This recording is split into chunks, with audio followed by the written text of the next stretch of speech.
Assalamualaikum, salam Malaysia Madani. Berita tengah hari bersama saya Muhammad Shah Musa.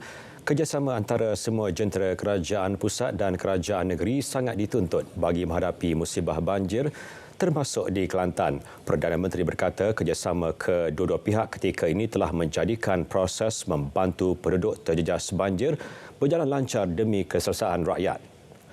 Datuk Seri Anwar Ibrahim berkata beberapa projek baru turut diumumkan dalam lawatannya ke Pasir Mas sebagai langkah mengatasi masalah banjir.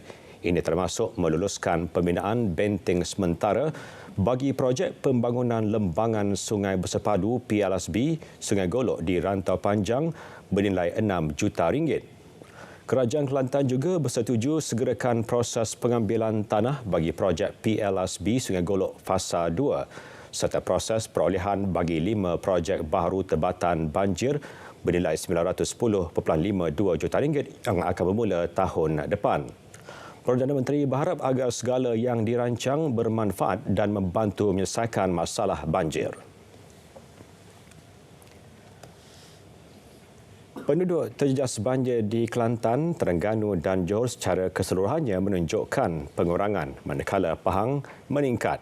Di Kelantan, 19,476 penduduk masih berlindung di PPS seluruh negeri itu. Perincannya bersama Atikah Mahtar di sana.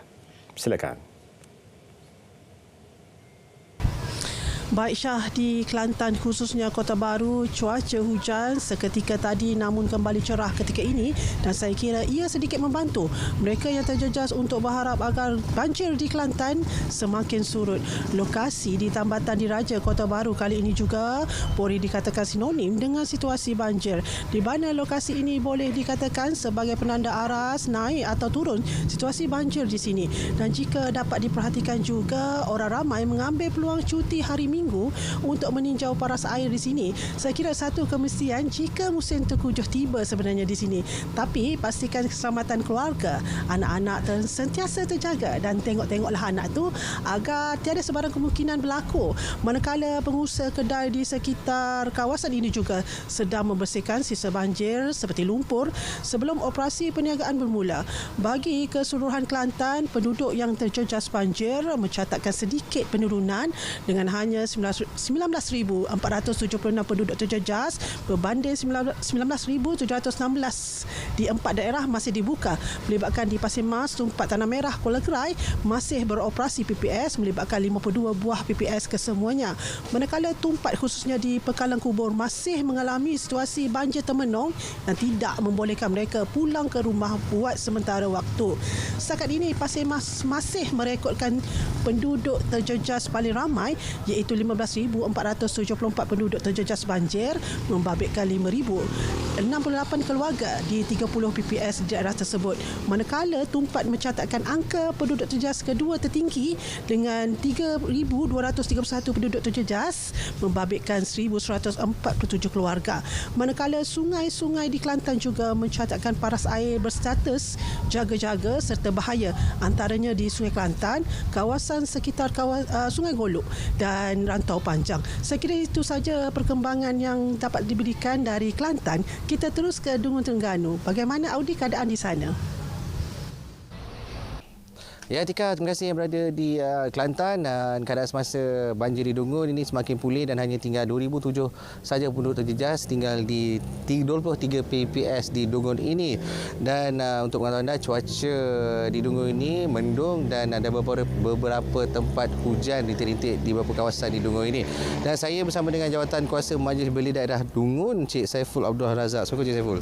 Waalaikumsalam warahmatullahi wabarakatuh. Cik Saiful, boleh berkongsi sikit untuk program hari ini? Boleh, baik. Untuk hari ini, kami daripada Jawatan Kuasa Majlis Belia Daerah Dungun dengan kerjasama PIBG SK Tanjung Pati meninjau keadaan di PPS di sini.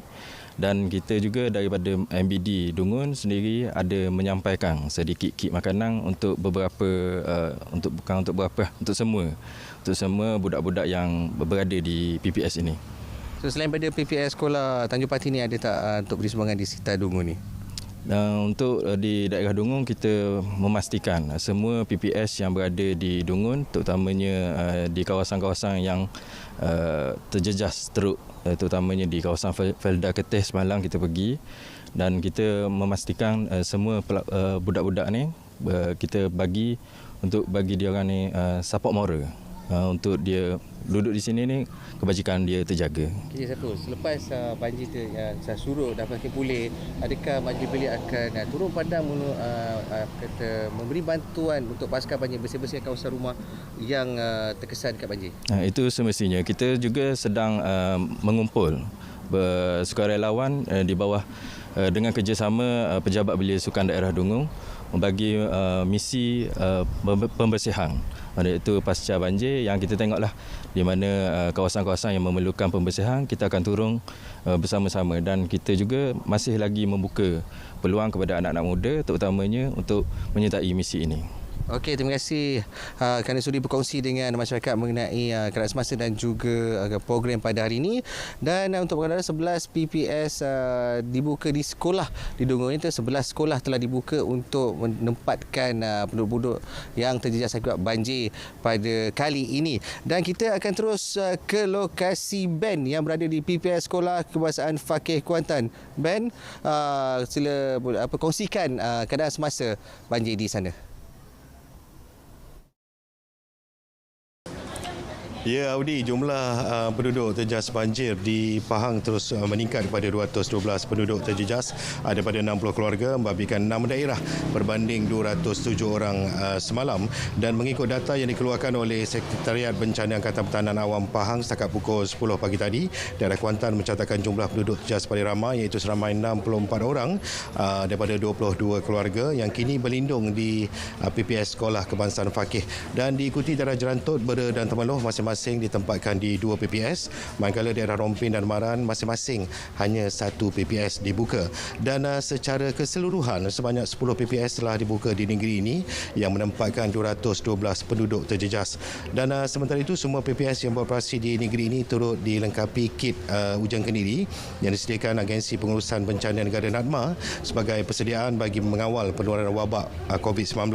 Dan dalam pada itu penduduk juga yang terjejas diingatkan untuk menitik beratkan aspek kebersihan bagi mengelak berlaku sebarang penyakit. Dan saudara, ingin juga saya kongsikan, dan hari ini Menteri Besar Pahang Datuk Seri Wan Rosli Wan Ismail dijadual akan mengadakan lawatan ke beberapa buah PPS di daerah Temeloh dan Jerantut serta meninjau keadaan jalan di Jambatan Temeloh Jerantut yang ditutup kepada semua jenis kenderaan ekoran berlaku hakisan di permukaan dinding penampan jambatan itu.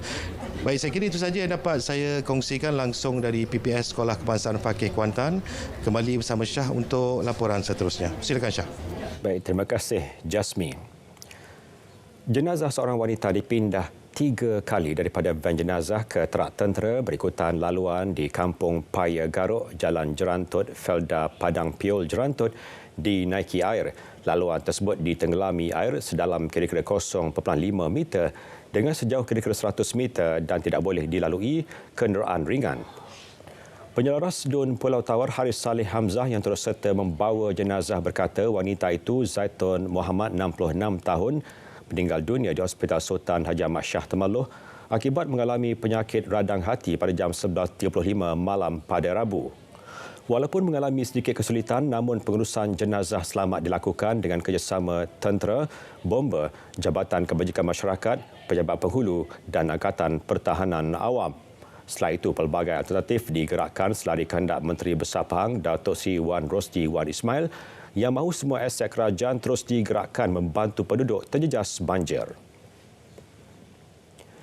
Sebuah kilang bihun di kawasan perindustrian Kuala Ketil, Baling, Kedah terbakar awal pagi tadi. Pihak bomba menerima panggilan melalui talian kecemasan MES 999 mengenai kebakaran itu kira-kira pukul 3.26 pagi.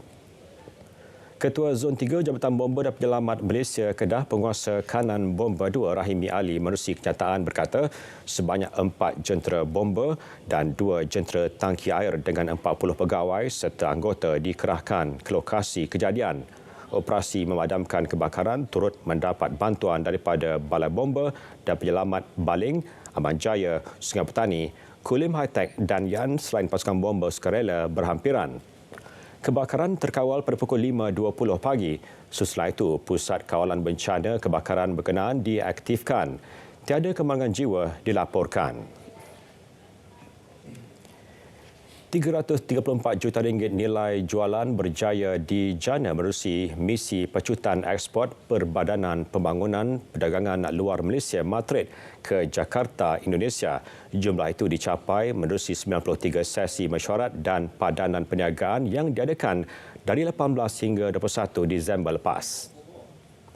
Menerusi kenyataan, Matret memaklumkan misi itu bertujuan meneroka potensi peluang perniagaan dan kerjasama berkaitan dalam industri pembinaan terutama membabitkan ibu kota Nusantara. Pesuruhjaya Perdagangan Matret, Jakarta, P. Suraj berkata, projek yang berpotensi untuk diterokai termasuk lebuh raya bertol, bekalan air bersih dan sanitasi, stesen jadiankuasa serta telekomunikasi. Misi yang dijayakan bersama Invest Selangor Berhad itu turut disertai 23 syarikat pembinaan dan perkhidmatan berkaitan. Usaha membawa masuk lebih banyak pelaburan langsung asing FDI ke Malaysia dilihat sebagai pencapaian terbaik negara tahun ini. Ramezia Persatuan Ramezia Bumiputera Peribumi Jeffrey Azizi Jaafar berkata, ini membuktikan kerajaan Madani mempunyai kepakaran menarik minat pelabur serta mencerminkan kestabilan politik negara. Pencapaian utama yang kita boleh nampak adalah kemasukan FDI lah, kemasukan FDI. So contoh yang paling terdekat baru-baru ini adalah kemasukan FDI daripada Nvidia sebanyak 20 bilion dan sebelum Nvidia tu Google dan juga Tesla. Dan sebenarnya sebelum Tesla tu lagi pada awal-awal tahun dulu ada kemasukan FDI daripada China sekitar 100 bilion ringgit Malaysia. Tambah beliau, KDNK bagi suku ketiga 2023 yang berkembang lebih kukuh juga menggambarkan reaksi pasaran yang positif terhadap negara.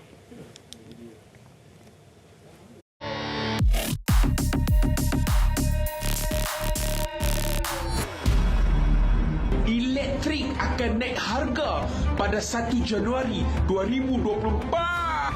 2024 akan menyaksikan kadar tekanan hidup, kadar taraf hidup akan semakin menggila. Hampa tahu tak menggila?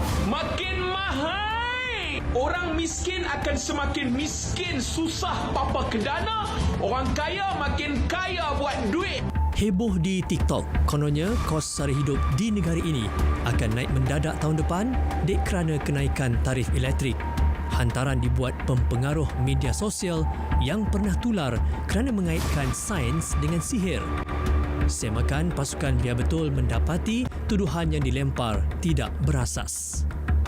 Menurut Suruhanjaya Tenaga, rasionalisasi tarif bermula Januari ini hanya membabitkan penggunaan elektrik bulanan lebih 600 kWh.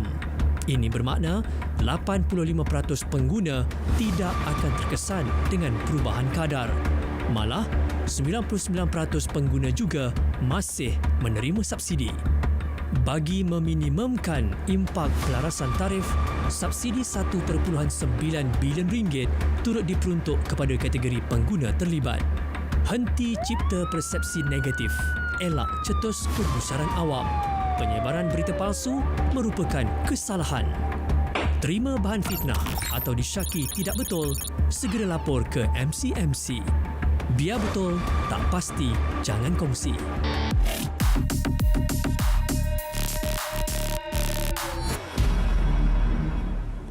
Berita tengah hari berakhir di sini. Dari sungai ke segara, Palestin pasti merdeka. Assalamualaikum dan salam Malaysia Madani.